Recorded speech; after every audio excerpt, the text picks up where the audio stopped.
जमात इस्लामी कराची के हाफिज नईमुर रहमान ने मेयर और डिप्टी मेयर कराची के नताज को मुस्तरद कर दिया है।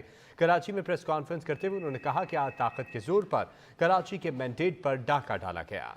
जमहूरियत पर शब खून मारकर मर्जी का नतीजा हासिल किया गया। इलेक्शन कमीशन ने पीपल्स पार्टी की बी टीम का किरदार अदा किया। इस मेयरशिप को कबूल नहीं करेंगे। हमारे मैंडेट पे कब्जा किया जाने लगा, हमारी सीटें, जीती हुई सीटों को हरवाया जाने लगा, आरओज के जरिए नतीजे बदले और हर चीज बिल्कुल नविश्ता दीवार है, राइटिंग ऑन द वॉल है।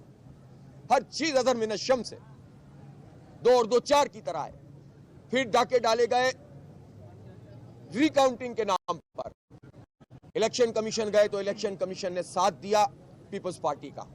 वो पीपल्स पार्टी की टीम का किरदार करता रहा। हम मुतवज्जे करते रहे, हम हाई कोर्ट्स गए, हम सुप्रीम कोर्ट गए हुए और अल्हम्दुलिल्लाह हमने मैंडेट की हिफाजत का हक अदा किया है। और आज भी मैं इस बात का ऐलान कर रहा हूं कि चाहे मेयरशिप और डिप्टी मेयरशिप पे डाका डला है तब भी, और अगर यूसीओ पे डाका डला है तब भी, एक एक वोट की हिफाजत करना मैं अपनी जिम्मेदारी समझता हूं।